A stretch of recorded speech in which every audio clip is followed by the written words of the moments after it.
Hello, this is King Rex coming back at you with another video. This video is titled James Bond Misconceptions. These are basically things about the series that are either not true or over exaggerated. And many times are things that people use as a way to make a movie look like it's better or worse than it actually is. I'm kind of doing one per movie, so this isn't an exclusive list. It's just kind of the bigger ones that, in many ways, kind of bother me a bit, just the way they're kind of used. The first one is the spider in Doctor No. It is a tarantula in the movie, and tarantula's bites are only really deadly to people that are allergic to the venom. But it should be noted that this movie came out 62 years ago, and at that time, people didn't know as much about spiders as they do today.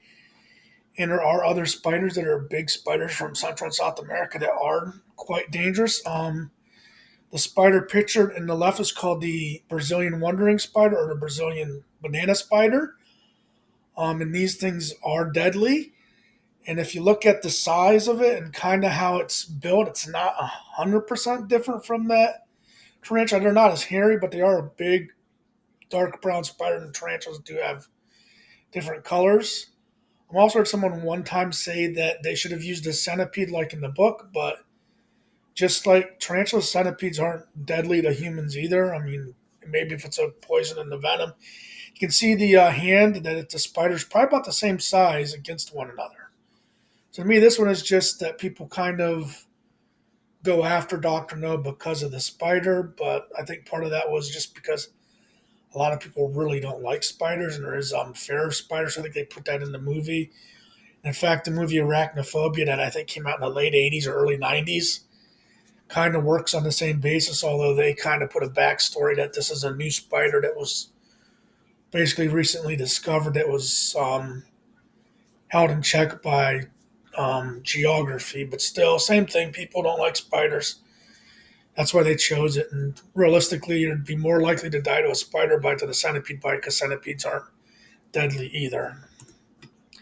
Also, they've used creatures before. You can see they use sharks, snakes, piranhas, and scorpions in the Bond movies as creatures that to be afraid of. And I can't say if that snake is actually poisonous in real life. It might just kind of look like a poison snake. I don't think all sharks are aggressive, and I'm pretty sure the sharks in that swimming pool aren't great whites, although I know some of them were. And of course, piranhas could come after you. And I know that a lot of scorpions do tend to be poisonous, but once again, I don't think they all are poisonous. So, kind of the same thing. They've used this dangerous creature thing quite a bit, and people really only go after the spider.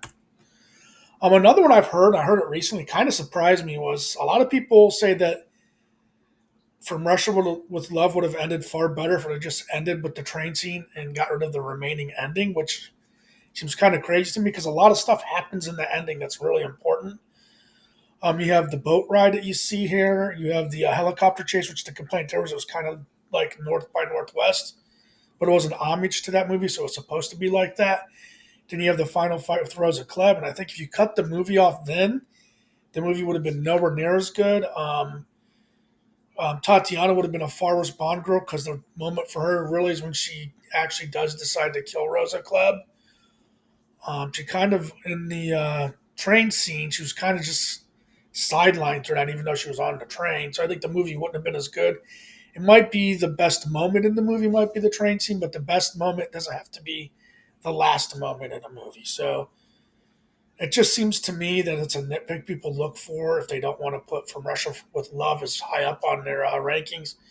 There was a person I think that ranked it outside the top 10 that said that everything that happened after the train scene was just useless and they shouldn't have had it in the movie, which I think is kind of ridiculous. Plus, the movie's, I don't even think it hits 2 hours in length. And you'd be cutting a large portion of the movie off. It would have been like a double length TV show at most if you'd have cut it at that point. A lot of people get after Goldfinger because of the love scene with Pussy Galore. You can see the argument if you say, well, it does look a little forceful, but if Bond had forced himself on Pussy Galore and raped her, she wouldn't have switched sides and helped Bond over um, Art Goldfinger, who actually was her boss. She was his personal pilot. I think people just go a bit much on the love scene. It doesn't look the best looking thing, but once again, this is a movie that was made, I believe, in '64. So this is a 60-year-old movie. So you got to look at things from that time frame. Stuff in the '60s, what looked might look bad today compared to then is very far different. I figure 60 years. I mean, there's probably much above a bigger age difference. There's 60 years. Sometimes going to be the age difference between a kid and their great grandparent.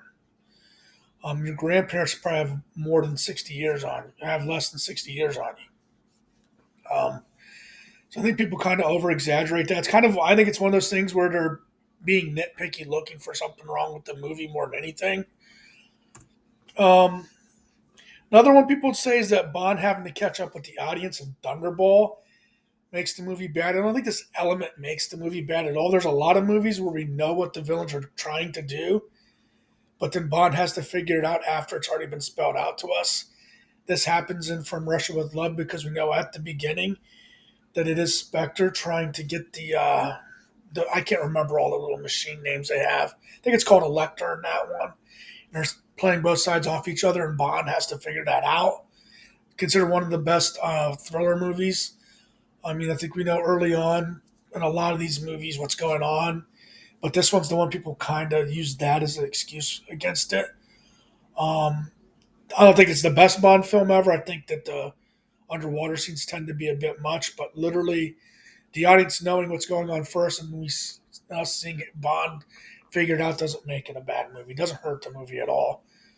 I think it's part of it's because I think you kind of need to know some of these things before they're revealed to Bond. So that doesn't make a movie bad. This one is a big one. Bond's Disguise and You Only Live Twice. Once again, this movie came out in 1967. So this is a movie that's 57 years old. I think that the disguise may have been in the book, but I am not 100% sure. I don't think the disguise was meant to actually fool anybody up close. I think the idea was that he could be in that disguise and be a few hundred yards away or 100 yards away, and it wouldn't be obvious that he's not Japanese. I think it was to be a disguise that would be enough that you wouldn't draw attention to yourself that you're not Japanese there. So I think that's what the idea of that disguise was. It just didn't want to draw unnecessary attention to. But I don't think it was meant to fool somebody that's 5 feet away from you. But like from 100 yards away, you might not know the difference. Like from a distance, and I know Sean Connery's tall, but that not all Japanese people are 5'7" or shorter. So I think the idea was that you wouldn't necessarily know from a long distance that he wasn't. That I think that's what it was, that type of disguise. This is a big one for me. People saying being faithful to the book always makes the movie better. Absolutely does not. There's things you can do in the book that you can't do in the movie. Changes have to be made. They've actually shown a lot of times where there were changes that made the movies better. Goldfinger's plan in the book, he was just trying to steal all the gold out of Fort Knox. I think the fact that he was trying to irradiate the gold actually made the movie better than what the book was as far as that part of it. This is the one. The reason I'm putting this for on Her Majesty's Secret Services because they tried to be overly faithful to the book, and it caused some issues with the movie. One of the big issues with this is the fact that Bond and Blofeld don't recognize one another when they obviously should because they met in the previous movie, which was only 2 years before. And you could argue that maybe there wasn't even that much time between movies. Another one is that the big, long, ponderous sequence where he's cracking the safe that was taken directly out of the book, but in the previous, either in the previous movie or two movies before it, Bond easily cracks a safe without needing all that huge equipment and that long, drawn out scene that's really slow and kind of slows the movie down. Would have been better without if they'd have fixed that, but they wanted to be as faithful to the book as possible. I think if they'd have went away from the book a little bit in certain parts, it would have worked better. They could have made Telly Savalas a new villain. He could have been a member of Spectre, or maybe not a member of Spectre. Just have him be a whole new villain. It would make sense that not every Bond villain would be a Spectre operative at this point. So I think that would have made the movie better. Not having that big long safe cracking scene would have made the movie better. So being faithful to the book doesn't always make the film better. I think it's usually just an excuse people use when they're losing in the discussion. I was like, well, it's more like the book as like a sort of like a end all trump card that, oh, I said this, I win no matter what, because it's the magical trump card is the book. Another one's Blofield's disguise and diamonds are forever. When you hear this, and realistically, he wore the disguise as a way of escaping. That's something Blofeld would do. He would do what it takes to get away with it. When I hear people talk about this and the way they act about it, it makes me think that he was walking around like Frankfurter and Rocky Horror Picture Show, like you see in that picture. That's the way they discuss it. That's what you're thinking is going on in the movie. Whereas he only had this disguise to get out of the hotel, and that was it. He didn't have it otherwise. So he's not walking around the whole film dressed like a woman, but when you hear people talk about it, and act like how bad it is, act like that's the only thing that happened in the movies. He walked around dressed up like a woman. Next one is the black exploitation and Live and Let Die. Just to give people who don't know what that is, this is the definition: a term for a genre of movies made particularly in the 1970s that largely featured black actors and were aimed at black audiences. Um, is that a bad thing? Imagine if they refused to put any black actors in Bond movies. I think people would not like that. So it's kind of a thing like, okay, if you have a cast that's got a lot of black people in it, you're exploiting black people. If you don't put any black people in your cast, well, you're racist against them. So I think this is the dumbest one I've heard. I think a movie should be considered based on the merits of the movie. If the movie's good, that's all that should matter. I think a lot of people look for racism in things, and that's what this basically is: someone looking for racism where it really doesn't exist. So yeah, I think this is like the dumbest actual one of all of them because I think it's just no matter what you do, you can't please someone because they're going to look for something to say is bad about a movie. And none of these characters were really bad. I mean, these are some of the best. Look at the four characters pictured here. I think they're some of the best villains ever in the way they acted, and none of them acted stupid. They all were pretty intelligent. Um, Bond girl's getting dumber after having sex. I put Mary Goodnight here because she's generally the one people use for this, but I actually saw a video where someone said that she was this intelligent, very competent MI6 agent until she has sex with Bond, which is simply not true. She seemed kind of like a fresh out of training, wet behind the ears, you know, not really all that competent agent right from the get go. The two things that make them think that she's really dumb is that she gets caught trying to put a tracking device on Scaramanga's car, which is literally just bad timing. I mean, if she'd have got to it a few minutes earlier, she wouldn't have got caught, and it would have been a very smart thing. The other thing is that she accidentally bumps the machine on with her butt, but it's not like she's just standing there pushing buttons and pulling levers and turns it on because she's doing something stupid. It's an accident. Plus, it should be stated there was a thing she picked up right before she put the tracking device on the car that was pretty smart for her to get that piece of equipment anyway. So I don't think they make her get dumber as the movie goes on. I think people just point to a few things in the movie to make it sound like she's like just this dumb blonde character where she's really not. So she's kind of a fun character, in my opinion. The other actress that gets us, even though it's not for this movie, tends to be Tiffany Case. Her two big sins. One of them is that when Bond puts the tape down the back of her bikini bottom, which is actually the bikini I think she has on right now, that she switches the tape for him. But she obviously did this because she thought he didn't get a chance to. So she was taking the initiative. It just happened he'd already switched the tape, so I don't think it's really a dumb move. And then she falls off the platform in the movie too, because when the gun kicks back, it's too much for her, which that might be a little bit of a silly moment, but neither one of those make her into a dumb bimbo like people act like they do. And I actually think both these Bond girls are enjoyable because you can tell they're both having fun and they seem like they'd be fun around. I kind of like, people that have fun, and I like it when they brighten up the roles they're in and stuff. And I think they both did a good job with the role they had. Stromberg and the Spy Love Me. I think this is the kind of like the Goldfinger thing. and the from Russia with Love thing. You can't find anything else in this movie to nitpick, but you have to have something. So they go after Stromberg. It should be noted that Stromberg was originally going to be the return of um, Blofeld, but they couldn't get the rights to him. They actually tried to buy the rights back, so they had to change the name of the character.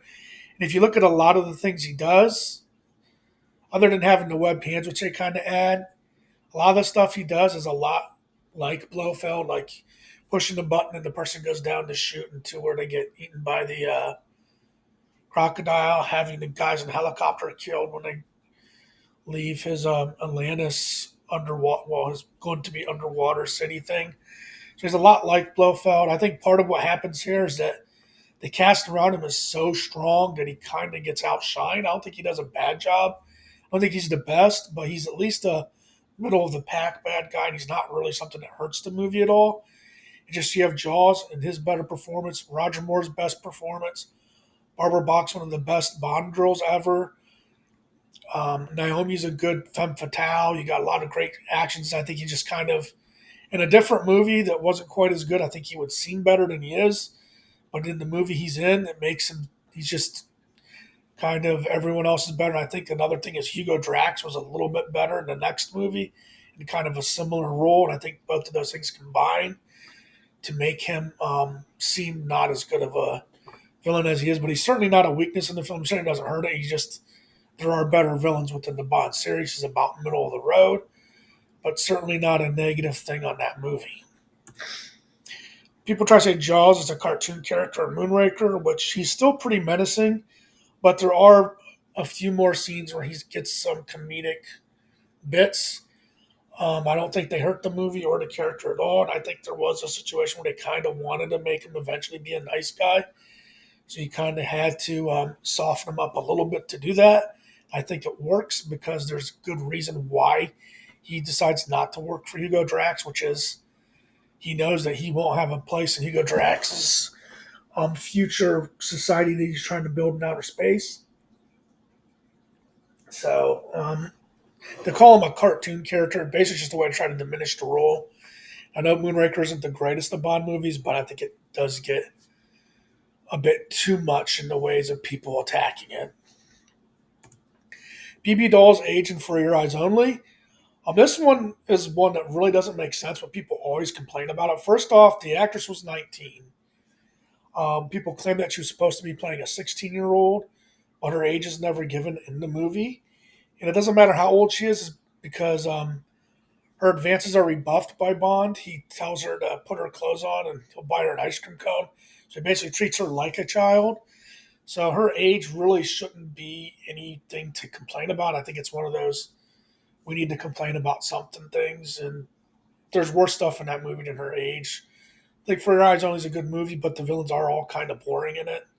So if I was going to go after anything, that would be my thing. But her age doesn't matter because nothing happens between her and Bond. He rebuffs her. So what's it matter if she's younger? And there are sometimes really young girls that will go after men that are a lot older than them. So that's not out of the realm of, possibility. So, and he doesn't do anything with her. This is a big one for me is the clown suit and Octopussy. Because this one seems to be completely taken out of context every single time. They act like this is the only thing that happened in the movies. He dressed up in a clown suit and was making balloon animals and shit like that. If you heard people talk about it. But if you actually watch the movie, he gets in a disguise because he has in order, because people know what he looks like, so he has to use a disguise to get into the part where he can talk to the base leader. And it's one of the tensest parts in the movie. It totally works, and it totally makes sense. A real spy would dress in a clown suit if he had to as a disguise. The fact that people think it should be off limits kind of really doesn't make sense. It's an intelligent thing to do. I think I think in a way it makes the movie better because it shows he's willing to do what it takes. I think this is one of the lamest gripes I hear. Oh, he wears a clown suit in that one. So we won't discuss anything else about the movie. We'll just dismiss it on that one little part and totally take it out of context. This one is Roger Moore's Age and A View to a Kill. Um, if you look at him, yeah, people say he looks like he's in his 70s. He certainly doesn't look like he's in his 70s. You also have to look at him from the standpoint of people at the time. I think he was, when the movie came out, about 57, but he was probably 56 when the movie was made. The guy on the left here is Lee Majors from when he was in the TV show The Fall Guy. This picture said it was from the first year in the show, which he was 42. The show ran for 6 seasons. So at the oldest, he'd have been 48 in that picture. Um, Uncle Jesse's the guy on the right from Dukes of Hazzard. That is from the first season of that show.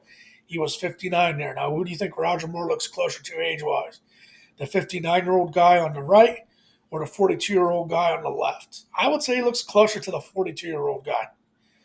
Plus, the girl in the movie, Tanya Roberts, doesn't look super young to me. She does look like someone in her 30s, maybe late 20s at the time. People aged and looked older quicker back in the early 80s, which is the point I'm trying to make about, because this movie and these two television shows all came out about the same time. Both television shows were running when this movie was out at the theaters. And you can see that age-wise, he might look really old to our eyes today, but at the time he didn't. Yeah, I could see someone buy him as being 50 and buy her being in her 30s. Plus, it does to me kind of show how ages a lot of the people in the community are, that they get on him about his age. Should he probably have, just ended with Octopussy, which was a far better movie? Probably. But the thing is, if you put Timothy Dalton in there, if you're thinking that's who you'd have wanted in there, it wouldn't have made the movie any better. Um, the issues in that movie are not Roger Moore. He doesn't do a bad job. I'd say Stacey Sutton's constant screaming, and I'm not a big fan of Grace Jones. So if you really like Grace Jones, I think you should like A View to a Kill, because to me, that's one of the two things in the movie. Next is the Living Daylights with the riding a cello case. People say riding a cello down a hill. He doesn't ride the cello down the hill. They ride in the case. It's kind of a little bit of a goofy moment in the movie, but it doesn't completely destroy the movie. It's also, too, this is how we're going to escape. It's supposed to be an inventive way to escape, but yeah, I do understand with the kind of moving the cello. I can see where it's considered a little silly, but to me, it does at least put to bed a little bit the whole darker, seriouser, more grounded tones that they talk about with these movies. Living Daylights to me is pretty much about the same story as For Your Eyes Only.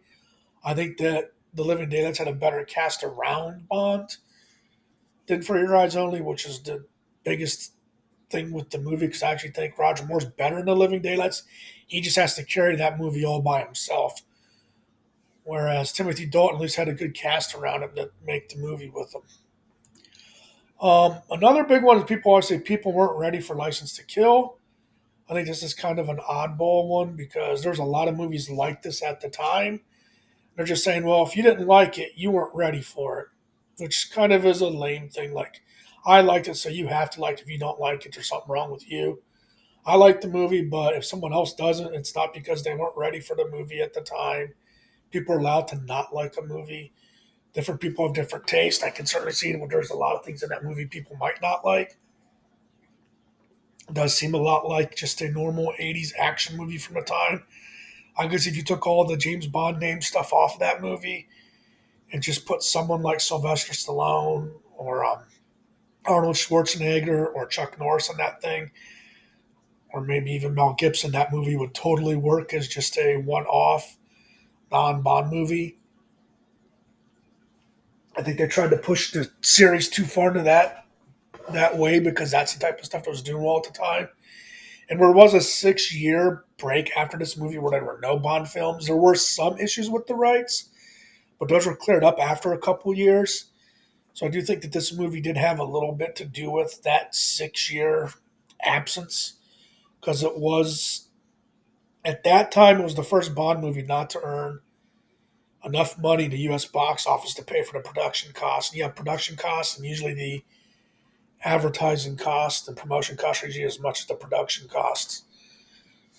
But yeah, the whole people weren't ready for it. I think that's a dumb thing because people watched movies like that at the time. It's just they weren't Bond movies. In other words, people complain about the opening sequence in Goldeneye. They say it's too unrealistic, but then they'll talk about how grounded and realistic later movies are to have stuff that's even more unrealistic than Goldeneye. Yeah, the stuff's a bit far fetched when he jumps off the cliff and dives into the plane, but you could actually do that. I mean, that's something that, I mean, chances are you probably wouldn't be able to get into the plane and not die, but you have a better chance of that happening and you living than being shot 3 times, falling 320 feet off a bridge. Actually, let me start that again. Running a motorcycle high speed into an embankment to land on a train and not get hurt or phased in any way, shape, or form. Get shot 3 times, fall. What the third shot knocks you off the train, off the bridge, like 320 plus feet, dead into the water. Go down a waterfall and not die. I think that was more unrealistic than the opening sequence of Goldeneye. If you want an unrealistic sequence, let's talk about Silva's jailbreak sequence. But people that really hate Brosnan but really love Daniel Craig go after that opening sequence. And there might be a few things that are a little off in it, but not as bad as they make it out to be. Yeah, jumping off the cliff, off with the motorcycle and diving and landing, being able to get into the plane that way. That's something that the chances of you being able to do it are pretty low, but you could do that. And the fact is that the people defending Goldeneye aren't saying they like it because it's more grounded and realistic. So I think this is another one where we have to find something to complain about, and that's what that gets complained about. People saying Tomorrow Never Dies is too formulaic. Well, you could say that about most Bond films because there's a few formulas they follow. I mean, the Doctor No formula, you could say, kind of stretches through a lot of them. Also, I'd say the movies from Die Another Day on all kind of use the same formula. They have in fact, they use, in some ways, the formula that GoldenEye created with someone within the British intelligence, becoming a traitor and stabbing the back of someone within MI6. That's like in every movie from Die Another Day on. Most of them have Bond either go rogue or quit MI6. That's kind of formulaic to have that same thing happen over and over and over again. Tomorrow Never Dies, yeah, there's a bad guy. In fact, some people said this is a bad guy that was kind of like Goldeneye, where he's trying to do something bad to make more money, but it's either the bad guy's going to do something bad to make more money or he's going to do something bad to take over the world. That's kind of what happens in most of these Bond films. They're trying to either make themselves richer or make themselves more powerful. That's the bad guy. So they're all formulaic to a point. The ones you can say aren't formulaic are the Doctor No and the ones that broke with Doctor No, but then the later movies that were like them are formulaic. This to me seems like another one of those. Can't find anything wrong with it, so this is what we're going to say is what's wrong with it. I'm not saying it's the greatest Bond movie, but it is. I put it in the top 10. The issue I have with it, most people don't. I don't see I think the biggest issue is there's really not a whole lot of chemistry between Pierce Brosnan and Wei Lin. But beyond that, the movie pretty much hits on every cylinder. And it's a great movie. There's at least, a plot that you can follow and understand and that makes sense. Some of them don't have that, so I don't think it's too formulaic. The next movie is The World Is Not Enough. The big thing people complain about here is Denise Richards. They say she's too beautiful to be that smart. She's like a pinup, but most Bond girls are beautiful. I mean, if you look through them, I mean, there's people that wouldn't even put her in their top five because I've seen people make top fives, most beautiful Bond girls, and she's not in it. And there's quite a few that are intelligent.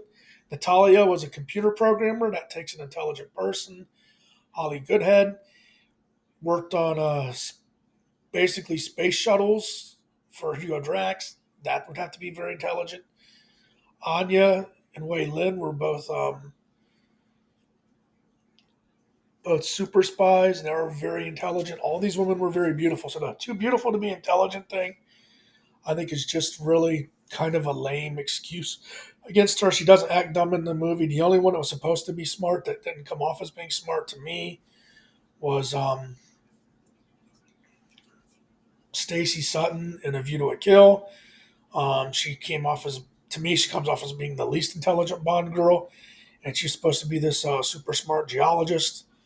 So the whole she's not smart enough, I think that's kind of a ridiculous one. The next one people tend to go overboard on is the special effects in Die Another Day.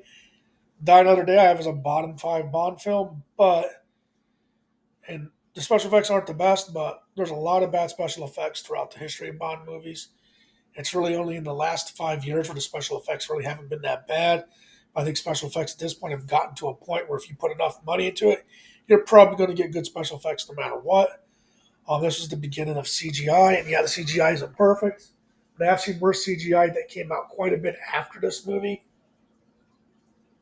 So the idea that the special effects are just so bad they totally ruined the film is kind of ridiculous.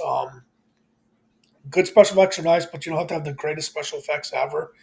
I don't think they significantly hurt the film, but people act like that. Like the one where he's surfing down the with the parachute surfing down the melted glacier. They act like that's the worst thing they ever saw. I think people go overboard with that one, so I think that that's kind of a lame excuse. Next one's for Casino Royale is that more significant does not equal better. A lot of people always put the top two Bond girls, usually when people rank them, are two that are generally considered the most significant. Vesper Berlin, because she loomed large over the entire Daniel Craig era, and Tracy Bond out of On Her Majesty's Secret Service. But they're just because you're the most significant doesn't mean you're the best. I think that's a lot of the reason why those two end up at the top. I've even seen people pushing Madeline Swan up toward the top recently, even though she was really awful as a Bond girl. I'm not saying that Vesper Berlin was a terrible Bond girl, but she certainly wasn't the best. And I think she gets put there because of her significance. So I think that's one of the things where people rate the most significant as the best, which I think is a bit much. Darker and grittier does not equal better. This is one of the big ones people do say. It's a darker, grittier film, as if that means it's a better film no matter what. Like having any comedy in a film is a terrible thing. I think Quantum of Solace really does drive this point home because it's one of the darkest and grittiest films in the series, and it's also one of the weakest films in the series. It's another one of these bottom five films. The writing was a mess. They destroyed all of the special effects scenes and all the action scenes with really bad editing and camera work, so it didn't matter that that stuff was well done. Plus, the movie's just really confusing because it's literally like, oh, let's have an action scene. Let's have a little bit of something happen right before our next action scene. And the plot was probably the most ridiculous plot of any of the movies. The evil man's going to sell water for a profit. I think the next movie was probably supposed to go after Aquafina. I don't know. Like I told someone what it was, and they thought I was messing with them. They thought I made it up until they went and watched the movie. So yeah, darker and grittier does not make a movie better. People put that out there. This one, the love scene in Skyfall. In Skyfall, the Severine, who's the woman on the left, was a victim of human trafficking, and Daniel Craig has sex with her. And people say that it's inappropriate because she was a victim of human trafficking. But if a man said that any woman that was raped or sexually abused was now too dirty to have sex with, I guarantee you that man would never hear the end of it. Just because something bad happened to her doesn't mean she's too impure to ever, have the touch of a man again. I think this is kind of the dumbest nitpicks I heard.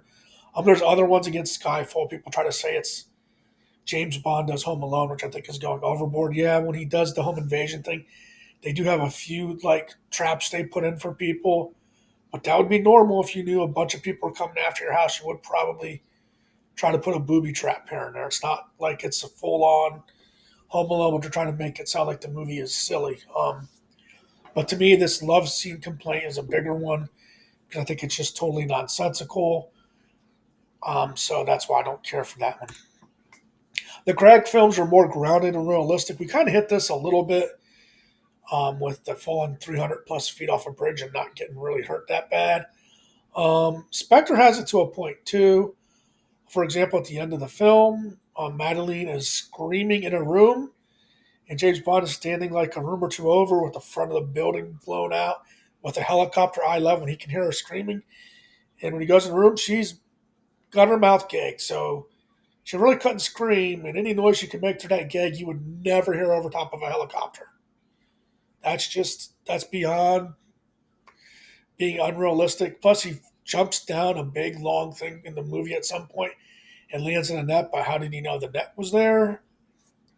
When the helicopter takes off, it must be the slowest helicopter ever because it can't get away. And I mean, there's a lot of things in that movie and a lot of things in the Daniel Craig films, especially the action scenes, like the beginning action scene. There's a helicopter flying upside down, which I don't think is even possible. Um, the buildings he is in blows up and is destroyed, but he lands into a couch and walks out as his whole building is crumbling around him. A lot of unrealistic stuff in the action scenes in the Daniel Craig era that people just completely and totally, you know, forget about when they say it's more grounded and realistic.